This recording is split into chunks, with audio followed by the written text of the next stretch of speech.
9. We have Dr. John Ashton on the phone with us this morning to talk about, as usual, science, creation, these various things. And particularly today, the focus we're taking is on the 7-day creation week.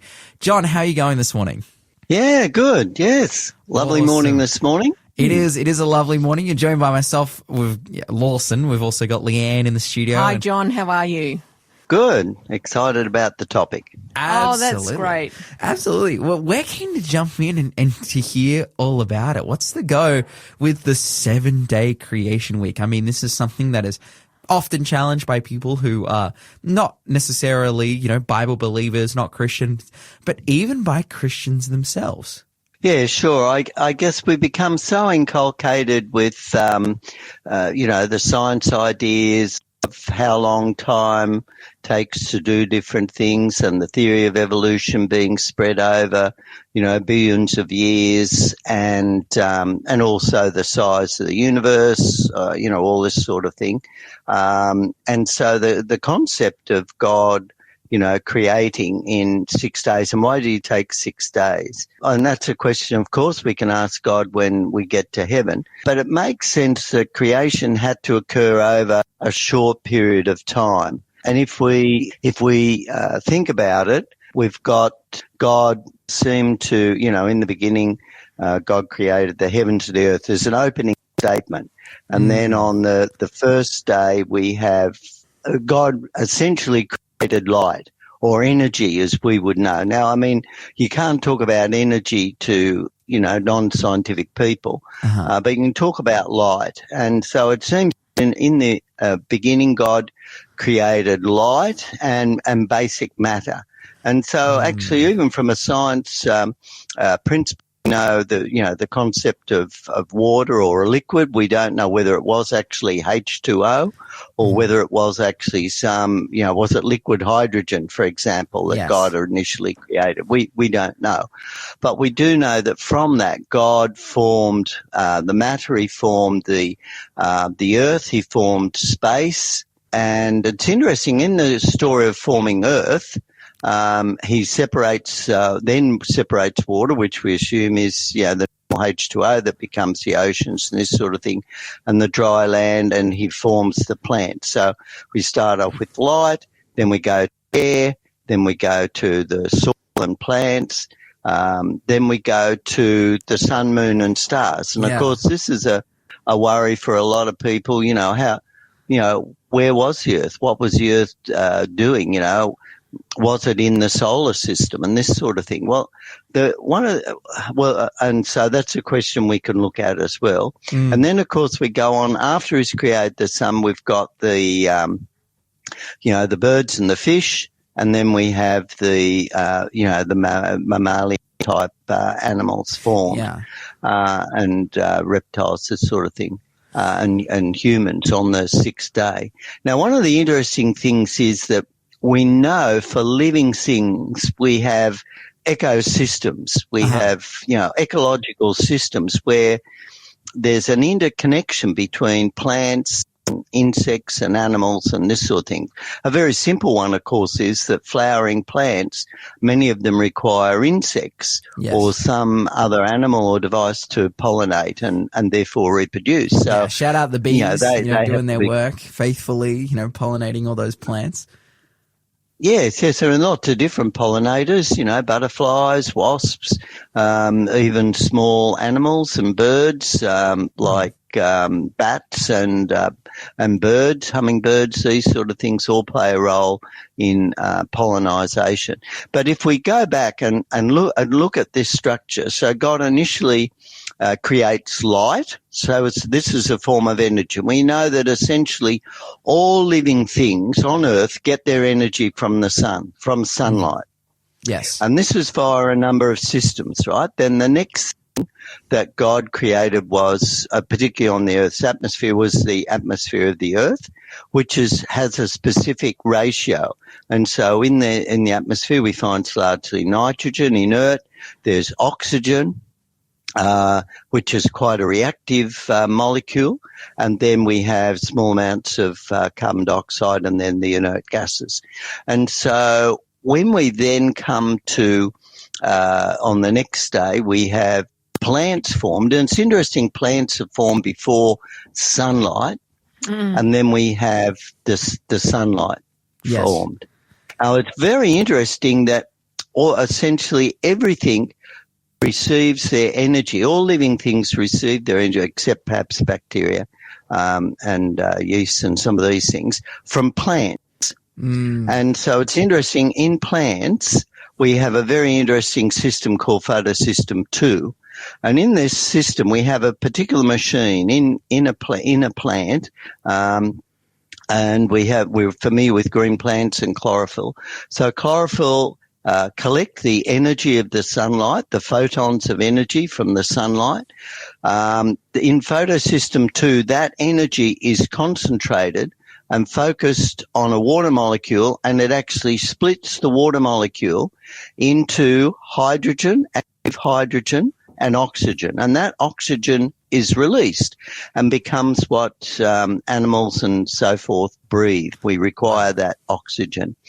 And then, but that active hydrogen is then combined with carbon dioxide. So the other thing, the plants take in the carbon dioxide. That carbon dioxide is then combined with the hydrogen, the active hydrogen, and that then synthesizes and forms the sugars and cellulose, the starches and everything that form the basis of food. Wow. So it's quite fascinating that God created these requirements then. Now, obviously a plant can live a day without, having to, take in and synthesize new things, because the plant is already created there, right? So the plant is created there and working. So it's very interesting that God created the food for the plants, essentially the carbon dioxide and the water is there. Then he creates the plants, then he creates the sunlight, the photosynthesis now to continue on. Then he creates the insects and birds and water creatures that are involved in the pollination and this sort of thing, and then he creates the animals. And the other thing is we have such things as the nitrogen cycle, which recycles a lot of nutrients that involves, animals, bacteria, plants, and so forth. So this is one of the things we look at when we look at nature. There's so much interconnection and balance in nature. We've got all those little robots that we call ants that go up and clean up the environment for it. Many other creatures and this sort of thing that are out there that perform this balance. So having creation occurring in a short period of time makes sense. And then, of course, we have the period for the higher organisms, the animals and us and humans in particular. And so to me, it makes sense, so much sense. Yeah. So I'd love to ask, is it then necessary if we see such a high level of interconnection, can these interconnections that kind of all rely on each other develop naturally over a period of time? Like, is that even possible? Because what I'm saying is that these interconnections necessitate the existence of one another and thus need to kind of come about at the same time in a very short period of time. Is that a fair assessment? Oh, definitely. Yeah. So this concept the classic. Yeah. Well, no, the irreducible complexity is that when we look at the structures of these molecular machines and the way actual cells and animals operate, their design is interconnected, that all the parts have to be there or they don't work. So you've got two levels. You've got, the irreducible complexity refers to the impossibility of evolution occurring over a long period of time. Yeah. And the ecosystems illustrate how it's impossible for the whole living systems of Earth to be created over a long period of time. It's not going to work. Yeah. And this is, very important evidence. It's right in front of us. It's right in our face. We know a lot about this now. Matter of fact, I forget the name of the guy, but he set up a system called systems biology, where we look at this interconnectivity within biological systems of different organisms. And they're so interconnected. And of course, we're just discovering a lot of it now. We're discovering how, for example, the bacteria in our gut can affect our mental health. Wow. And all this sort of thing. There's massive amount of interconnectivity in living systems. Unbelievable amount. And this is powerful evidence for a designer outside the physical universe. And so it's absolute, we can do the maths. We know how chemical reactions occur. And there's a number of illogical statements that are being made out there. Like back in 2010, Stephen Hawking, that eminent physicist, wrote a book, The Grand Design. And essentially there were headlines after it came out along the lines that Stephen Hawking says the universe not created by God. Yeah. Stephen Hawking says physics needs no room for God. So here's this eminent physicist, right? Developed this, involved in sort of trying to understand the grand unified theory, which they never cracked away. They never did. Yeah. Unite the strong and weak nuclear force, electromagnetic force, and gravity. No one's ever done that yet, but he believed that it would happen, you see, and therefore replace God. But the thing is that his claim was, and it's such a stupid claim, really, that gravity created the universe, right? And because we had the laws of gravity, the universe must form. But it's just so illogical. Laws don't make things happen. Laws relate to how things are happening. Yes, and, yes.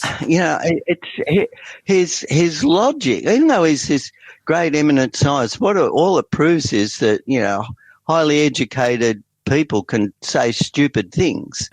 And that is very true. He talked about how the universe created from nothing because was gravity. Well, if there was gravity there, the law of gravity, what did the law refer to? It must have referred to something that was already there. There's so many statements he made were illogical. But what happens is the media picks up on this stuff, right? And so you had those headlines or whatever they were along those lines that I just said in newspapers around the world. And, we've got people like Richard Dawkins again, singing the same sort of songs in terms of evolution. But this is simply a statement of their particular worldview. It's not based on evidence. When we look at the actual evidence, the evidence is overwhelmingly pointing to an amazing non-physical creator mind which is outside space and time, outside this universe. And that's exactly what the Bible describes, you know. And so it's quite fascinating, and people aren't picking up on this, and part of the things now we teach in schools a lot about Indigenous religion and this sort of thing. And if you look at the gods of Indigenous people and the polytheistic religions that for example in the Bible study of Joshua that we're looking at the moment, these polytheistic, what they worship were created things that they made gods out of, right? And this was the same with the Greeks as well. And all the polytheistic cultures are worshipping something that they see. It might be, a snake or an emu or a tree, or, something. They make an object and worship this sort of thing. It was amazing that the Hebraic God, Moses, that revealed himself to Moses, and before that to Abraham and so forth. But Moses recorded the information for us, is a non-physical being who is outside space and time, who created this amazing system.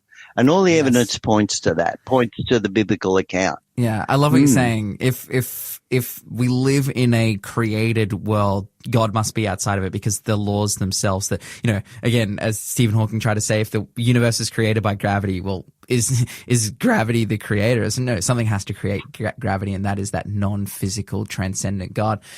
Awesome stuff, John. We've swiftly run out of time here. Thank you so much. I think it's very insightful and amazing that we can even deduce logically and also from the physical evidence that God has created our world. We're going to move on now. This is Garment of Praise with How Can You Not?